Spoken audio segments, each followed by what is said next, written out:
ব্যাটিংয়ে নেমে মারলেন চারটা বিশাল বিশাল ছক্কা, হাঁকালেন সমান সংখ্যক চারের বাউন্ডারি। ওয়ানডে ক্রিকেটটাকে রীতিমতো টি-20 বানিয়ে অভিনব কায়দায় ব্যাটিং করলেন সাব্বির রহমান।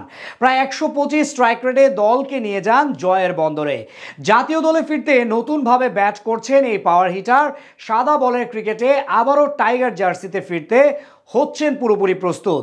সাব্বিরের ঝড়ো ব্যাটিং ও জাতীয় দলে ফেরার সম্ভাবনা নিয়ে বাকিটা জানবো রিপোর্টে। জাতীয় দলে ফিরতে একদম পুরোদমে পরিশ্রম করে যাচ্ছেন টাইগার দলের এক সময়ের উজ্জ্বল নক্ষত্র সাব্বির রহমান। আরও একবার লাল সবুজের জার্সিটা গায়ে জড়াতে নিজেকে উজাড় করে দেওয়ার মিশনটাই যেন গ্রহণ করেছেন এই পাওয়ার হিটার। বিপিএল এর পর এবার ঢাকা প্রিমিয়ার লিগেও রানের ধারায় ফিরতে শুরু করেছেন তিনি।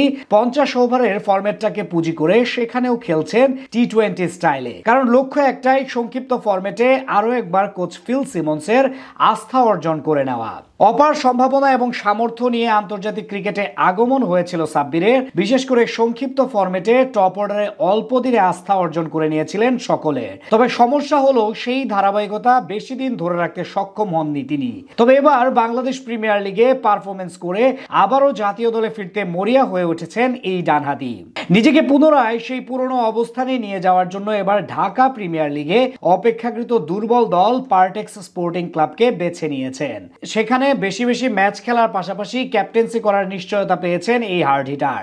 আর সেই সুযোগটাই কড়ায় গন্ডায় কাজে লাগাতে বেশ বদ্ধপরিকর তিনি, যেমনটা প্রমাণও করলেন ব্যাট হাতে।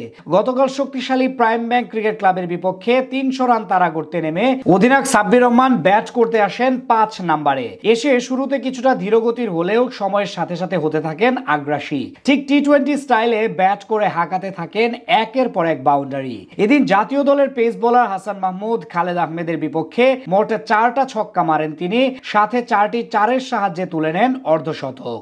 শেষ পর্যন্ত প্রায় 123 স্ট্রাইক রেটে 43 বলে 53 রানের দুর্দান্ত ইনিংস খেলে ফিরেন সাজঘরে। তার সেই আগ্রাসী ইনিংসটা অবশ্য পার্টেক্সকে জয়ের বন্দরে পৌঁছাতে অনেকটা সহায়তা করে। মূলত আরো একবার জাতীয় দলে টি-20 ফরম্যাটে ফিরতেই সাব্বির নিজের পাওয়ার হিটিং সামর্থ্য দেখাচ্ছেন। এর আগে সবশেষ বাংলাদেশ প্রিমিয়ার লিগেও দারুণ সময় কাটিয়েছেন তিনি। টুর্নামেন্ট জুড়ে অসাধারণ পারফরমেন্স করে যেমন মন জয় করে নিয়েছেন ভক্তদের, তেমনি নজর কেড়েছেন নির্বাচকদের। ঢাকা ক্যাপিটালসের জার্সি গায়ে ব্যাট হাতে প্রায় 160 স্ট্রাইক রেটে মাত্র 9 ইনিংসে 189 রান করেছেন তিনি, যেখানে ব্যাটিং গড় ছিল ইনিংস প্রতি 31.50।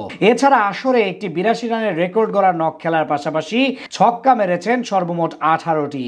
এখন ঢাকা প্রিমিয়ার লিগে যদি ভালো পারফরমেন্স করতে পারেন ধারাবাহিকভাবে, তাহলে নিকট ভবিষ্যতে জাতীয় দলে ডাক পেতে পারেন সাব্বির, যেমনটা আশা করছে তার ভক্তরাও। বিশেষ করে টি-20 দলে 3 নাম্বার পজিশনটা দখল করতে সব ধরনের সুযোগ কাজে লাগাতে প্রস্তুতি নিচ্ছেন সাব্বির।